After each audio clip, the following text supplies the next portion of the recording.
तो दोस्तों, देश का जो माहौल है और नई पीढ़ी की देश के मुद्दों को लेकर जो सोच है, उसमें द केरला स्टोरी फिल्म देखने के बाद चर्चा का विषय जरूर बनेगी। ये अलग बात है कि देखने वाला जिस तरह के रुझान वाला होगा उसी तरफ से सोचेगा। कश्मीर फाइल्स फिल्म में बतौर कहानी या डायरेक्शन ऐसा कुछ नहीं था कि उसे फिल्मी दुनिया की बड़ी फिल्मों में रखा जा सके। अगर थी तो केवल हिम्मत, जो अब से पहले किसी फिल्मी हस्ती में नहीं होती थी कि वो कश्मीर का वह सच दिखा सके जिसके कारण कश्मीर घाटी हिंदू विहीन हो गई। तो उतनी हिम्मत की जरूरत थी द केरला स्टोरी को बनाने में, जिसे सुदीप्तो सेन ने कर दिखाया है। तो दोस्तों, आज हम एक्सप्लेन करने वाले हैं द केरला स्टोरी मूवी को। तो वीडियो को शुरू करते हैं, और अगर वीडियो अच्छा लगे तो वीडियो को लाइक जरूर कीजिएगा, और इसी तरह के वीडियोस पाने के लिए आप हमारे चैनल को भी सब्सक्राइब कीजिएगा, ताकि आपको इसी तरह के लेटेस्ट और फ्रेश कंटेंट मिलते रहे। तो फिल्म की कहानी शुरू होती है जांच अफसरों से घिरी फातिमा और शालिनी उन्नीकृष्णन से, जो अपने दर्दनाक अतीत की दास्तां बयां करते हुए कहती है कि मैंने IAS कब ज्वाइन किया ये जानने के लिए ये जानना जरूरी है कि कैसे और क्यों ज्वाइन किया। हालांकि यहाँ के जो ऑफिसर्स होते हैं वो फातिमा और शालिनी उन्नीकृष्णन की बातों से बिल्कुल भी सेटिस्फाइड नहीं थे, और वो शालिनी की बातों को बिल्कुल भी नहीं मान रहे थे। तो शालिनी यहाँ पर उन ऑफिसरों को अपनी एक बैक स्टोरी बताती है।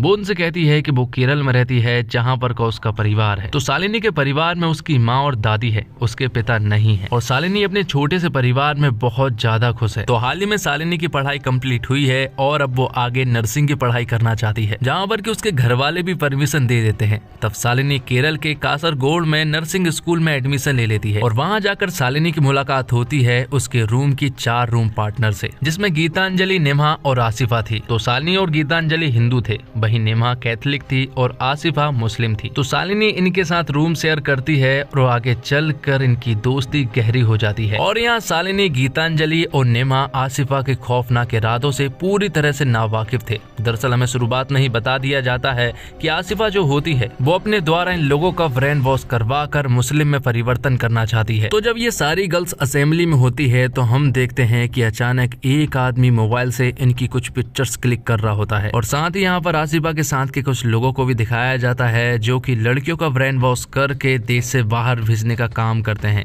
उनकी एक बहुत बड़ी गैंग है। अब आसिफा इन सभी लोगों को खाना खिलाने के लिए ले जाती है, जहाँ पर कि जब ये खाना शुरू करने ही वाले थे कि तभी आसिफा और नेहा प्रे करने लगती है, जिसे देखकर शालिनी उनसे पूछती है। तो यहाँ पर आसिफा उन्हें बताती है कि जब हम खाना खाना शुरू करते हैं तो सबसे पहले हम अल्लाह से प्रे करते हैं। यहाँ पर आसिफा सिर्फ और सिर्फ उनसे अल्लाह की बातें किया करती है और किसी गॉड में ना मानने को कहती है। आसिफा उनसे यहाँ तक कह देती है कि हिंदू रिलीजन के जो गॉड्स होते हैं वो उन्हें ठीक से प्रोटेक्ट नहीं कर पाते हैं, क्योंकि जो गॉड खुद को प्रोटेक्ट नहीं कर सकते वो अपने बच्चों को कैसे प्रोटेक्ट करेंगे, इसलिए तुम्हें भी अल्लाह में मानना चाहिए। तो ये तीनों लड़कियों के घर हॉस्टल से बहुत दूर थे, लेकिन आसिफा का घर उसके हॉस्टल से बहुत नजदीक था। इसलिए आसिफा उनसे कहती है कि उन्हें अपने घर भी जाने की जरूरत नहीं है, तुम्हें मेरे ही घर आ जाना चाहिए, क्योंकि मेरा घर भी तुम्हें अपनी फैमिली की याद जरूर दिलाएगा। असल में आसिफा के पास अपने रूममेट्स को अपने परिवार और धर्म से दूर ले जाकर और इस्लाम में परिवर्तन करने का एक गुप्त एजेंडा है। इसके लिए वो अपने 2 नकली भाइयों का भी सहारा लेती है, जिनके नाम रमीज और अब्दुल होता है। आसिफा यहाँ पर उन दोनों को रमीज और अब्दुल से मिलवाती है, और यहाँ पर उनसे दोस्ती करवाने के बाद उन्हें घर तक खींच लाती है, जहाँ पर कि वो अपने परिवार वालों से भी मिलवाती है। और साथ ही आसिफा अब्दुल और रमीज के साथ मिलकर ऐसा जाल बिछाती है कि लड़कियां कट्टरपंथी बन जाती है। जाने अनजाने में उनका ब्रेन वॉश हो रहा था, लेकिन इस बात से वो पूरी तरह से अनजान थी। तो इसी स्टोरी के साथ एक और स्टोरी चलती है जो कि कई साल आगे की थी, जहाँ पर कि हम शालिनी को देखते हैं, जिसका नाम फातिमा है। उसका पति भी होता है, लेकिन उसका पति रमीज नहीं बल्कि इसाक नाम का आदमी है, और ये लोग अफगानिस्तान में हैं और ये सीरिया जाने की कोशिश कर रहे हैं। तो आखिर शालिनी के साथ ये सब कुछ कैसे हुआ ये हमें बाद में पता चलेगा। तो आगे हम देखते हैं कि फातिमा जैसे ही अपने पति के साथ अफगानिस्तान में एंट्री करती है तो वो वहाँ पर कई सारे कटे हुए सर और बॉडी को देखती है। ये देखकर उसे उल्टी आ जाती है, और यहाँ पर हमें ये बात भी मालूम चलती है कि दरअसल फातिमा प्रेग्नेंट है, और फातिमा का पति इसाक जो होता है वो अफगानिस्तान में रहकर मिलिटेंट की ट्रेनिंग ले रहा है, और जिस माहौल में वो रह रहे हैं वो माहौल इतना ज्यादा खराब है कि यहाँ पर लड़कियों को बुरी तरह से मार दिया जाता है। उनके लिपस्टिक लगाने पर भी लड़कियों को बुरी तरह से मार दिया जाता है, और अगर उन्होंने भागने की कोशिश की तो सभी के सामने उन्हें मार दिया जाता है। तो फातिमा प्रेग्नेंट है, हमें ये बात तो मालूम है, और साथ ही फातिमा और इसाक पति पत्नी है ये भी मालूम है। और यहाँ हमें ये बात भी मालूम चल जाती है कि फातिमा के पेट पेट में जो बच्चा है वो इसाक का नहीं है बल्कि किसी और का है। इसाक को मालूम है कि फातिमा प्रेग्नेंट है, इसके बावजूद वो उसके साथ जबरदस्ती करता है और उसका रेप करने की कोशिश करता है। ये सारी बात फातिमा प्रेजेंट में अपने कुछ ऑफिसरों को बता रही होती है, जिसके बाद कहानी फिर से फ्लैशबैक में पहुंच जाती है और आसिफा उन सभी लड़कियों को अपने रिलीजन की सारी चीजें सिखाने लगती है। और आसिफा के जो बॉस होते हैं वो आसिफा को चिल्लाते भी है क्योंकि बहुत दिन हो गए थे और अभी तक वो तीनों लड़कियां उनके रिलीजन में कन्वर्ट नहीं हुई थी। तब आसिफा एक प्लान बनाती है और जब तीनों लड़कियां एक मॉल में गई थी तो वहां पर आसिफा कुछ लड़कों को भेज देती है और वो लड़के इन तीनों लड़कियों के साथ बदतमीजी करने लगते हैं और उनके बीच में फाइट भी हो जाती है, जिसमें कि ये सारे लड़के उन लड़कियों के कपड़े फाड़ने लगते हैं और मॉल में जितने भी लोग खड़े होते हैं वो बस चुपचाप देख रहे होते हैं। जिसके बाद ये तीनों लड़कियां रोते हुए घर पहुंचती है, जहां पर कि आसिफा उन्हें समझा रही होती है कि ये होना ही था क्योंकि तुमने हिजाब नहीं पहना था। कभी सुना है कि हिजाब वाली लड़कियों के साथ किन्हीं लड़कों ने बदतमीजी की हो? तो आसिफा की बातों से वो तीनों लड़कियां पिघल जाती है और अपने प्रोटेक्शन के खातिर हिजाब पहनना शुरू कर देती है। और हिजाब पहनने के बाद उन तीनों लड़कियों को सेफ फील तो हो रहा था, लेकिन आसिफा की प्लानिंग कुछ और ही थी। वो यहाँ पर उनको ऐसी ऐसी बातें बताती है कि उनका ब्रेन वॉश होना एकदम तय था। तो अब ये लड़कियां भी इस्लाम में मानने लगी थी। वहीं दूसरी तरफ गीतांजलि और अब्दुल का प्यार गहरा होता जा रहा था। ऐसा आज तक उन लड़कियों को कभी भी फील नहीं हुआ था, इसलिए वो लड़के जो भी कहते हैं उन्हें वो बात माननी ही पड़ती है और वो साथ ही उनके साथ रात भी बिताने लगी थी। अब कुछ दिनों के बाद शालिनी और गीतांजलि अपने घर पहुंचती है और घर पहुंचते हैं सबसे पहले जब उनकी माँ उन्हें देखती है तो वो हैरान थी क्योंकि उन लोगों ने हिजाब पहना हुआ था। और वो अपने परिवार वालों से ये भी कहकर आ जाती है कि उन्हें हिंदू धर्म में नहीं बल्कि इस्लाम के भगवान में मानना चाहिए। तो अब शालिनी और गीतांजलि जैसे ही वापस आते हैं तो यहाँ पर एक बहुत बड़ी प्रॉब्लम हो जाती है और वो प्रॉब्लम ये थी कि शालिनी प्रेग्नेंट हो गई थी, लेकिन रमेश इस बच्चे को एक्सेप्ट नहीं करना चाह रहा था क्योंकि दोनों के रिलीजन अलग है। तब यहाँ पर आसिफा उससे कहती है कि अगर शालिनी अपना धर्म चेंज कर ले तब तुम इससे शादी करके उसके बच्चे को एक्सेप्ट करोगे, जिस पर कि रमेश हाँ कर देता है। तब शालिनी अपना धर्म चेंज कर लेती है और उसके साथ साथ गीतांजलि भी अपना धर्म में परिवर्तन कर लेती है। तो धर्म के चेंज करने के बाद अब गीतांजलि और शालिनी की जिंदगी में प्रॉब्लम्स आना शुरू हो गई थी। गीतांजलि का जो बॉयफ्रेंड होता है अब्दुल, वो यहाँ पर गीतांजलि की कुछ न्यूड पिक्चर्स मांगता है और अब क्योंकि गीतांजलि अब्दुल से प्यार करती है इसलिए गीतांजलि को वो पिक्चर्स देनी ही पड़ती है।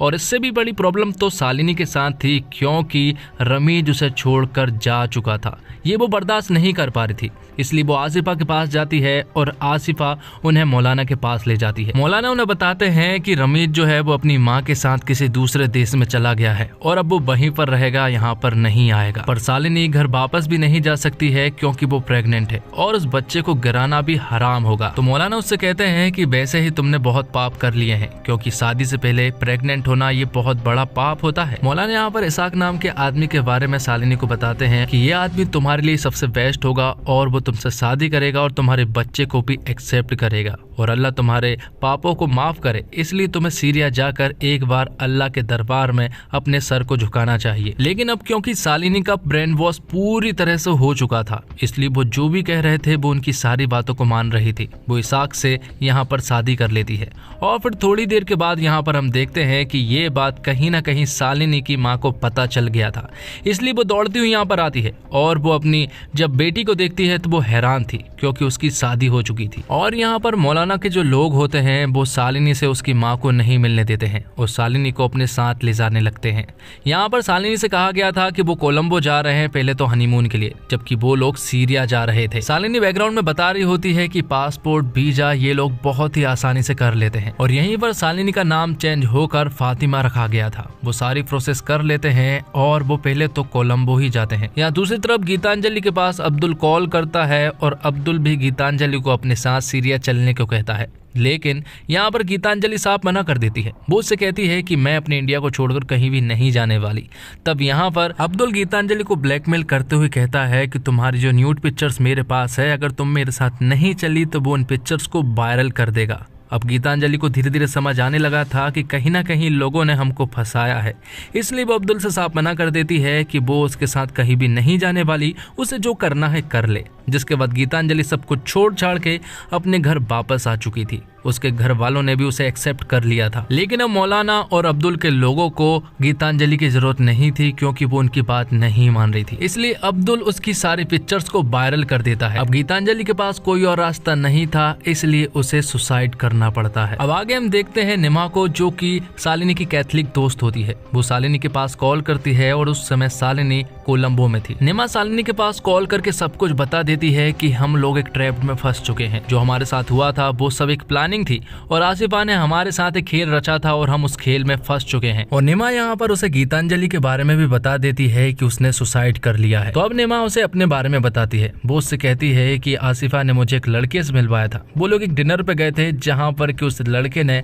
मेरे ड्रिंक में बेहोशी की दवा मिला दी थी, जिसके बाद वो मुझे अपने घर ले गया और वहाँ जाकर कई सारे लोगों ने मेरे साथ दुष्कर्म किया। अब ये सारी बातें सुनने के बाद शालिनी पूरी तरह से डर गई थी। हालांकि उसे इसाक के ऊपर अभी भी थोड़ा थोड़ा विश्वास तो था, लेकिन जिस माहौल में वो थे वो माहौल बहुत ही ज्यादा खराब था। वहाँ पर औरतों को बेरहमी से मारा जाता और उनके साथ दुष्कर्म किया जाता। यहाँ पर जितनी भी औरतें हैं वो इसी तरह लाई गई हैं। अब कुछ दिनों के बाद शालिनी को एक बच्चा होता है और वो इस बच्चे के बारे में सबसे पहले अपनी माँ को बताना चाहती थी। इसलिए वो किसी तरह से जुगाड़ करके अपनी माँ के पास मैसेज कर देती है, क्योंकि अगर वो कॉल करेंगे तो वो पकड़े जाएंगे। तो शालिनी यहाँ पर एक औरत की मदद लेती है और उसके मोबाइल फोन से वो अपनी माँ के पास मैसेज कर देती है। लेकिन जैसे ही वो वहां से बाहर निकलते हैं तो अचानक यहाँ पर कुछ लोग आते हैं और वो यहाँ पर उस औरत को मार देते हैं। अब यहाँ से किसी तरह से बच के शालिनी अपने घर पर पहुंचती है और कुछ दिनों के बाद यहाँ पर कुछ फिर से लोग आते हैं और वो यहाँ पर शालिनी को बताते हैं कि इसाक शहीद हो गया है। और तब वो शालिनी और उसके बच्चे को अपने साथ ले जाने लगते हैं। जहाँ पर शालिनी रुकी हुई थी वहाँ पर और भी कई सारे लोग मौजूद थे। यहाँ पर वो शालिनी के बच्चे को भी अलग कर देते हैं। वो शालिनी और शालिनी के साथ वाली औरतों को एक जगह से दूसरी जगह पर भेजते रहते हैं। और जब वो एक जगह पर पहुंचती है तो शालिनी को यहाँ पर मालूम चलता है कि दरअसल इसाक जिंदा है और उसने भी उसका बस यूज ही किया है। यहाँ प्रेजेंट में शालिनी अपने ऑफिसरों को बता रही होती है कि उनका जो ग्रुप था उनमें से हर रोज एक लड़की के साथ बुरी तरह से व्यवहार किया जाता था और उनके साथ रात भर दुष्कर्म किया जाता था। यहाँ दूसरी तरफ हम देखते हैं कि निमा पुलिस के पास पहुंच चुकी थी और वो पुलिस वालों को वो सब कुछ बता देती है जो कुछ भी उनके साथ हुआ है। लेकिन पुलिस भी उनके साथ कोऑपरेट नहीं कर रही थी। यहाँ पर निमा उन्हें बताती है कि केरल में हर साल हजारों लड़कियों का धर्म परिवर्तन होता है और इतनी सारी लड़कियां गायब होती है जिनके बारे में आपको मालूम ही नहीं है। लेकिन पुलिस वाले भी उनकी यहाँ पर एफआईआर दर्ज नहीं करते हैं, क्योंकि निमा के पास कोई भी लीगल प्रूफ नहीं था। और दूसरी तरफ हम देखते हैं कि अफगानिस्तान में इन सारी लड़कियों को दूसरे ट्रेजिक कैंप में ले जाया जा रहा होता है और शालिनी ने मैपिंग काफी अच्छे तरीके से की होती है, तो उसे बहुत अच्छे से मालूम है कि अगर कहीं से भागा जा सकता है तो वो यहीं से, और अगर वो यहाँ से भी नहीं भाग सकी तो उनका भागना नामुमकिन है। इसलिए मौका देखकर वो यहाँ से भाग जाती है। उसके साथ दो और भी लड़कियां थी, लेकिन उन दोनों लड़कियों को मार दिया जाता है। लेकिन शालिनी यहाँ से सही सलामत भाग जाती है। लेकिन आखिर में वो अफगानिस्तान के कुछ सोल्जर के हाथ लग जाती है और उसी के बाद से शालिनी उन ऑफिसरों को ये सारी स्टोरी बता रही होती है। तो दोस्तों, फिल्म खत्म होने के बाद उन परिवार के लोगों को असल इंटरव्यू दिखाए गए हैं जिनके साथ ये सब वाकई हो चुका है। एक हंसते खेलते परिवार की युवती शालिनी, जिसे अपनी संस्कृति, अपनी परिवार, अपने रहन सहन और अपने आस पड़ोस से प्यार है। नर्स बनने के लिए वह नर्सिंग कॉलेज आती है। हॉस्टल में उसकी जिन युवतियों से दोस्ती होती है उनमें से एक उसे एक ऐसे रास्ते पर ले जाने का ताना वाना बुनती है जहां से वापसी की राह ही नहीं है। केरल से श्रीलंका, श्रीलंका से अफगानिस्तान और अफगानिस्तान से सीरिया का उसका सफर वहां आकर थमता है जहां उसके जैसी तमाम लड़कियां आतंकवादी संगठन ISIS के कैंप में सिर्फ इसलिए जमा की गई कि वे इन आतंकवादियों की देह की भूख मिटा सके। कहानियां फिल्म में और भी हैं, लेकिन ये कहानी झकझोर देने के लिए काफी है। और धर्म परिवर्तन कोई नया मुद्दा नहीं है और कई कहानियों में इस बात को पहले भी दिखाया जा चुका है। कभी धर्म में छुपे शोषण ने लोगों को धर्म परिवर्तन के लिए मजबूर किया है, तो कभी जबरन भी धर्म परिवर्तन की घटनाएं लगातार सामने आती रहती है। बीते कुछ वर्षों में प्यार के चलते मजबूर कर धर्म परिवर्तन के सैकड़ों मामले सामने आए हैं, जिसे लव जिहाद का नाम दिया गया है। लेकिन साल 2016 से 2018 में केरल में ऐसे हैरान करने वाले कई मामले सामने आए हैं जिनमें लड़कियों को किसी न किसी वजह से इस्लाम अपनाने के लिए मजबूर किया गया और उन्हें इस्लामिक स्टेट यानी ISIS के लिए तैयार किया गया। सुदीप्तो सेन की द केरला स्टोरी केरल में घटी ऐसी ही सच्ची घटना पर आधारित कहानी है और फिल्म में लड़कियों की कहानी सच्ची है, इसलिए उनकी पहचान छुपाकर उनके बयान भी दिखाए गए, वरना बहुतों को कई बातें इस मूवी की आसानी से हजम नहीं होगी। कैसे हिंदू और ईसाई धर्म के देवताओं की बुराई करके इस्लाम के अल्लाह की तारीफ की जाती, कैसे खौफ दिखाकर मासूम लड़कियों को डराया जाता, कैसे उन पर हमला करवा कर ये साबित किया जाता कि तुमने हिजाब नहीं पहना था इसलिए ऐसा हुआ, कैसे हिंदू धर्म की लड़कियों को अपने ही धर्म ग्रंथों देवताओं की ज्ञान नहीं होता है, कैसे केरल में पुलिस और प्रशासन ऐसी शिकायतों पर ध्यान नहीं देता। इन सब को सुदीप्तो सेन ने न केवल बारीकी से बल्कि उससे भी ज्यादा हिम्मत के साथ इसे अपनी मूवी में पिरोया है। ऐसे में मूवी लव जिहाद जैसे एक ऐसे विषय की सच्चाई को दिखाती है जो अब तक धार्मिक आवरण के चलते दिखाने की कोई हिम्मत नहीं जुटा पा रहा था। उसे फिल्म के प्रोड्यूसर और क्रिएटिव डायरेक्टर विपुल अमृत शाह की मदद से सुदीप्तो सेन ने दिखाया, इसलिए आप चाहे इस साइड हो या उस साइड, फिल्म को देखना तो बनता है। फिल्म में कम्युनिटी हो या कट्टर इस्लामीवादियों पर कटाक्ष भरे कई डायलॉग्स का इस्तेमाल किया गया है जो राष्ट्रवादियों के सोशल मीडिया पेज पर जल्द नजर आ सकते हैं। और विवादों से बचने के लिए सुदीप्तो सेन ने न केवल फिल्म में असली पात्रों से मिलवाया बल्कि अपने आंकड़ों को कहां से लिया और जिन पर आरोप है वो कौन कौन है उनके बारे में भी इशारा किया। पर्दे पर लिखा आता है कि मूवी की नायिका शालिनी की असल जिंदगी में धोखा देने वाला अभी भी केरल के एक शहर के बीच बाजार में पिज्जा शॉप चला रहा है। तो हैरत भी होती है और यही वो हैरत है जो इस मूवी की नैया पार लगाने वाली है। अगर फिल्म के तौर पर देखा जाए तो ये फिल्म शानदार है। इसका एक एक सीन आप पर असर डालता है। जब फिल्म में लड़कियों के ब्रेन वॉश करने के डायलॉग आते हैं तो आप भी उन्हें सुनकर हिल जाएंगे। और फिल्म में एक भी फ्रेम ऐसा नहीं है जहां आप स्क्रीन से नजर हटा सकें। उन लड़कियों के परिवार पर क्या बीतती है, ये सीन जब आते हैं आपकी आंखें नम हो जाती हैं। कुल मिलाकर ये फिल्म आपको एक एक्सपीरियंस कराती है। उन लड़कियों की कहानी को आप थिएटर में बैठकर जीते हैं और महसूस करते हैं। और फिल्म के एंड में कुछ डाटा दिखाया जाता है जिनमें उन लोगों के इंटरव्यू के हिस्से हैं जिन पर ये सब बीता हुआ है। एक लड़की का चेहरा छिपाकर उसका वीडियो भी दिखाया जाता है, लेकिन डाटा कुछ ही लोगों का दिखाया जाता है और दावा 32,000 लड़कियों का है। इस दावे का असली सच तो अब मेकर्स ही बता सकते हैं। फिल्म में आदर्श शर्मा ने शालिनी उन्नीकृष्णन का किरदार निभाया है और उन्होंने बहुत ही शानदार एक्टिंग की है।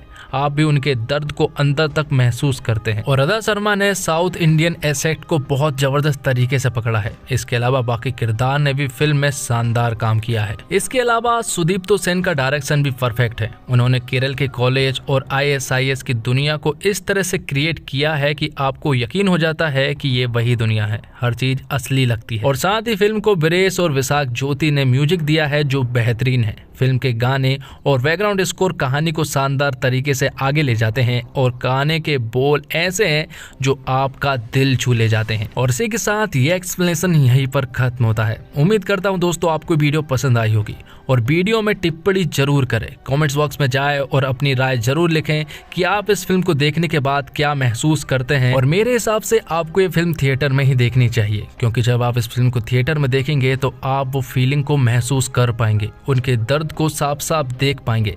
एक्सप्लेनेशन में बस आपको स्टोरी बता सकता हूँ, फील नहीं करा सकता। लेकिन जो मेरे भाई बहन थिएटर नहीं जा सकते उनके लिए एक्सप्लेनेशन वीडियो है और उन्हें फील कराने की कोशिश की गई है। तो उम्मीद करता हूँ आपको वीडियो पसंद आई होगी। वीडियो पसंद आई हो तो वीडियो को लाइक जरूर कीजिएगा और चैनल को भी जरूर सब्सक्राइब कीजिएगा ताकि आपको इसी तरह के लेटेस्ट और फ्रेश कंटेंट मिलते रहे। धन्यवाद। जय हिंद, जय भारत, जय श्री राम।